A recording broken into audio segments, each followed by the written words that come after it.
Welcome to the 4sight Health Roundup podcast. 4sight Health's podcast series for healthcare revolutionaries.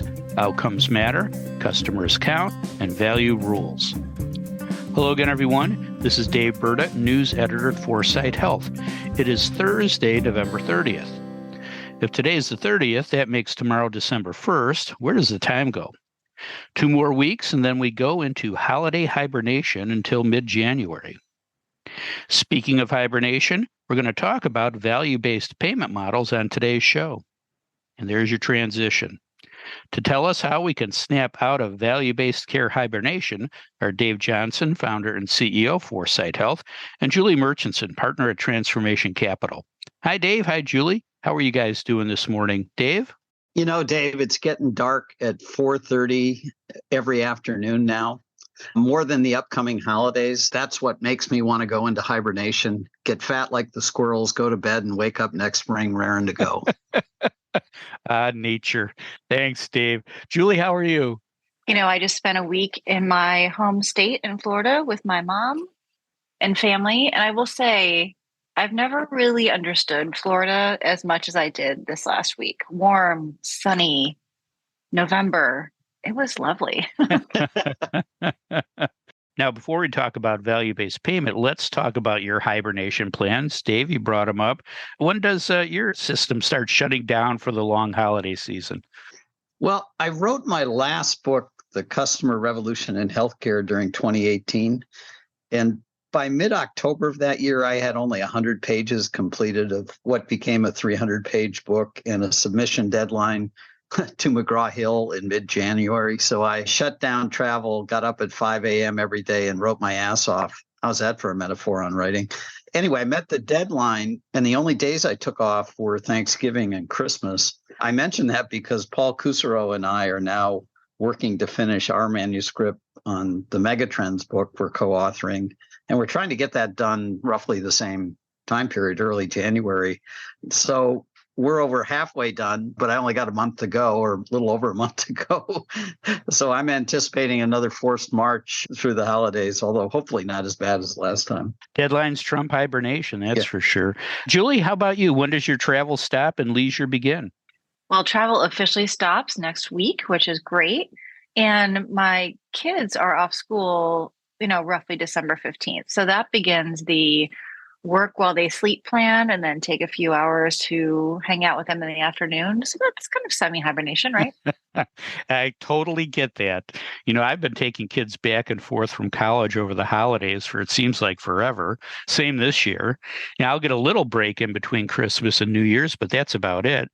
On the plus side, no one can pack a car or a moving van like me and still see out the back window. I could teach a master class in it. So let me know if you guys need any help. What needs help is value-based care, and value-based care needs help attracting provider participation. That's at least according to 2 new reports. The first report is from the American Medical Association. The report is based on a survey of about 3,500 practicing physicians. 64.3% of the docs said their practice got at least some revenue from alternative payment models last year. That's up slightly from 63% in 2018, or 4 years earlier. 30.9% of practice revenue came from APMs last year. That's up slightly from 29.7% in 2018. The AMA called physician participation in APMs, quote, stagnant, close quote. The second report is a study published in the American Journal of Managed Care. The study is based on a survey of 100 provider organizations that participate in the Medicare ACO program. It found that 48% of covered lives in value-based care contracts last year were in one-sided risk contracts, 42% were in two-sided risk contracts, and only 10% were in full risk contracts. The study didn't say much about that, other than the usual more study is needed bit. But I'm sure you two have a lot to say about it. Dave, what word would you use to describe what the AMA survey found? They used the word stagnant. And what would you do to get more physicians to participate in alternative payment models? Well, stagnant's a good word, but I think my word would be nah. let's not forget that the AMA is a membership organization. And at the end of the day, what it cares most about is getting its members paid. So I just think it's really hard for these associations to really advance the type of value-based payment reform that we're all talking about. All of this has me sort of thinking about a report I saw by Paul Keckley. And for those of you who don't know Paul, and probably most of you do, he might be even more of a curmudgeon on payment reform than I am, and that's saying something. Anyway, Paul commissioned a poll called the Keckley poll, which was out this week, that looked at which of 5 institutions are best positioned to solve health system problems. And he looked specifically at insurance companies, hospitals, physicians, the federal government, and national retail health companies. And the results weren't great. First off, 69% agreed that the health system is fundamentally flawed and needs major change. And then you kind of look at the relative level of trust in the 5 categories of institutions to fix it, and his question was, how much trust and confidence do you have in insurance companies, hospitals, physicians, federal government, national retail health companies to develop a plan for the U.S. health system that maximizes what it has done well and corrects its major flaws? And the truth is, nobody's got much confidence in any of these groups, slightly more in hospitals and physicians than the other 3. But Paul's concluding remarks I found were pretty interesting. Let me just summarize them for you. This is his take.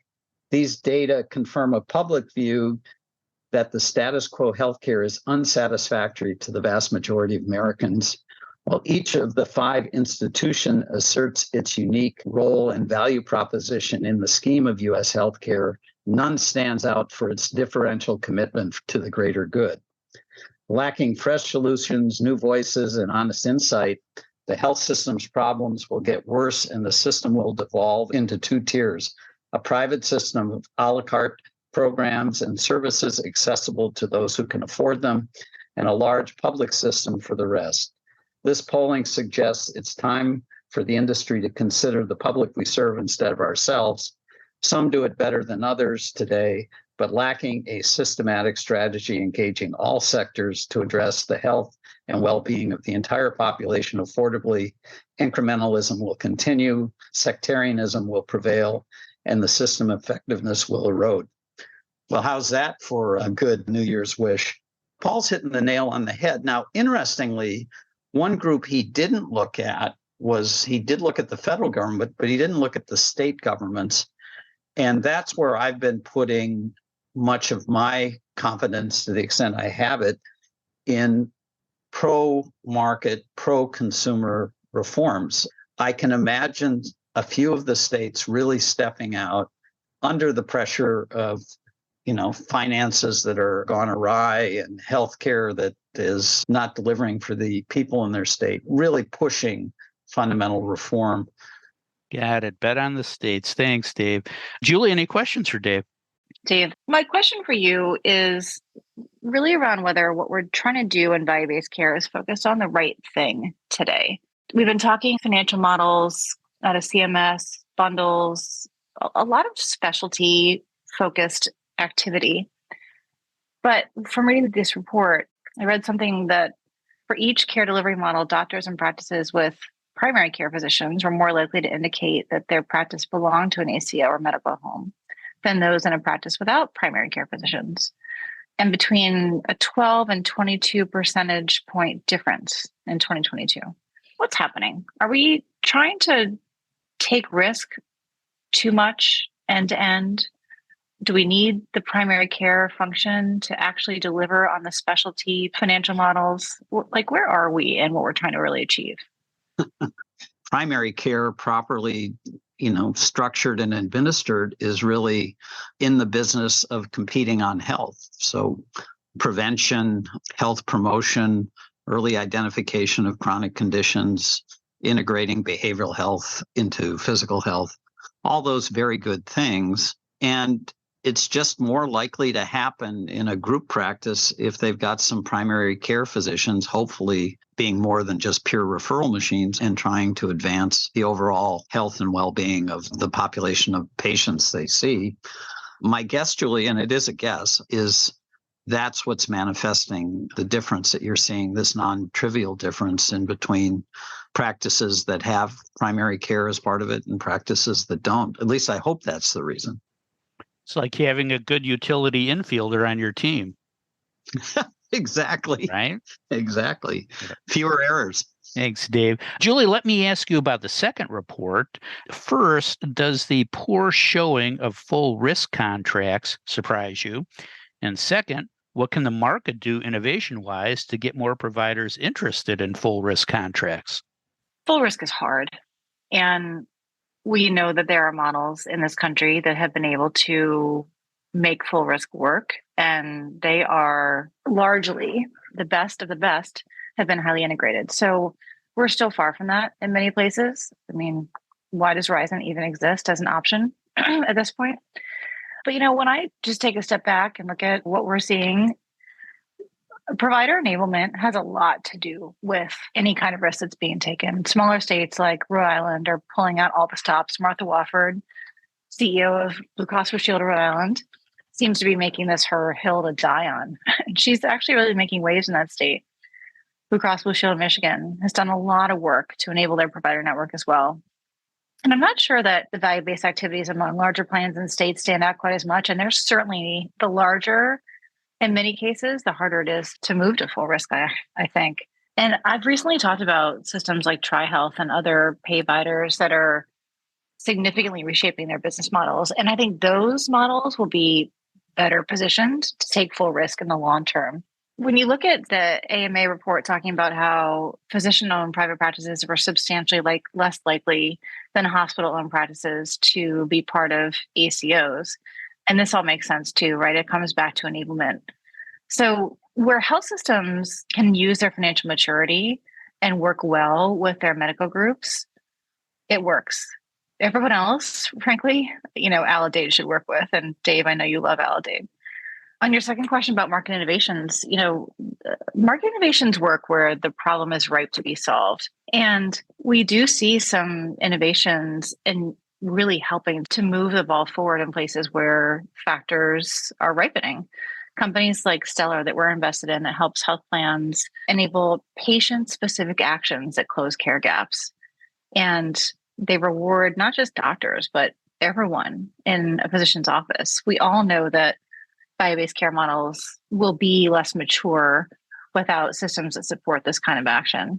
And there are models like APRI, which we're also invested in, that practice advanced primary care in value-based arrangements. And it might just take entirely new delivery models like this, or like TriHealth, or like others, to really move the needle on full risk. And we need innovation to give providers the tools to make it happen.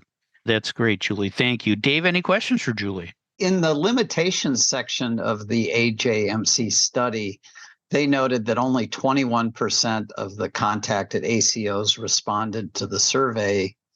That's pretty dismal. And respondents, as you mentioned, tended to be larger ACOs and those affiliated with hospitals.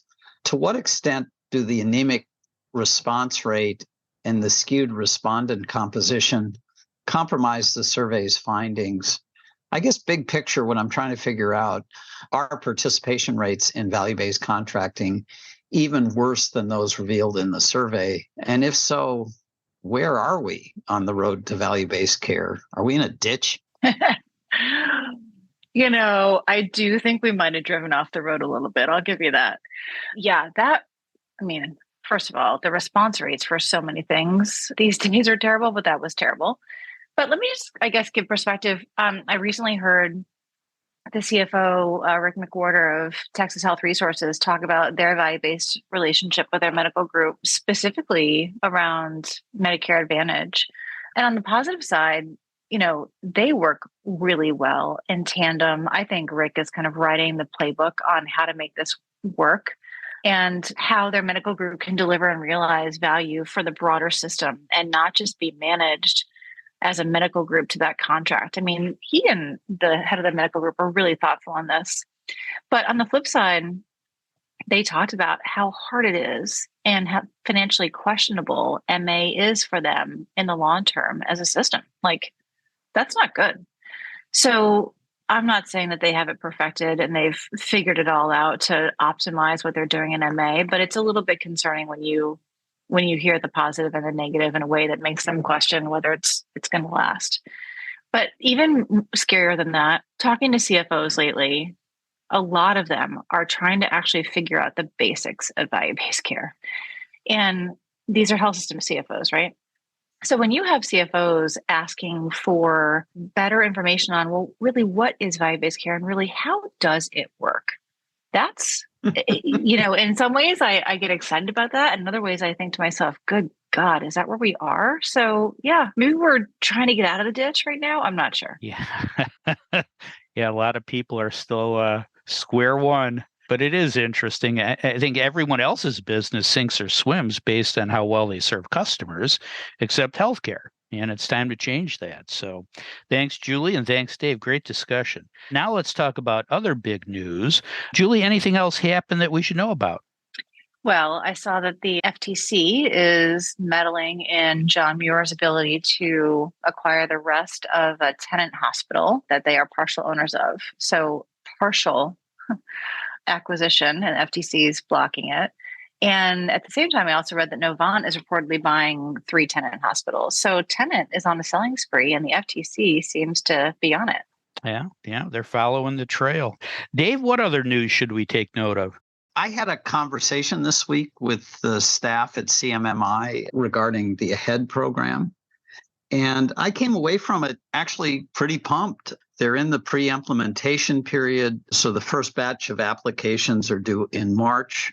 Ultimately, they want to give grants to 8 states for this concept, Maryland-like concept, Vermont-like concept of all payer rates within global budgets. Lots of flexibility given to the states in terms of how to create an all-payer program under a global budget. And they're expecting more than 8 states to respond. So there'll be competition for this. And, I mentioned at the end of my longer remarks that maybe the states are where the engine of innovation will occur in healthcare. It's where the rubber meets the road since we're trying to get out of a ditch. And so I'm actually encouraged by this, and it's something we collectively should be paying attention to. It'll be interesting to see what states stick their neck out. Thanks, Dave. And thanks, Julie. That is all the time we have for today. If you'd like to learn more about the topics we discussed on today's show, please visit our website, 4sighthealth.com. Look for the picture of the cauliflower. And don't forget to tell a friend about the 4sight Health Roundup podcast. Subscribe now and don't miss another segment of the best 20 minutes in healthcare. Thanks for listening. I'm Dave Berta for 4sight Health.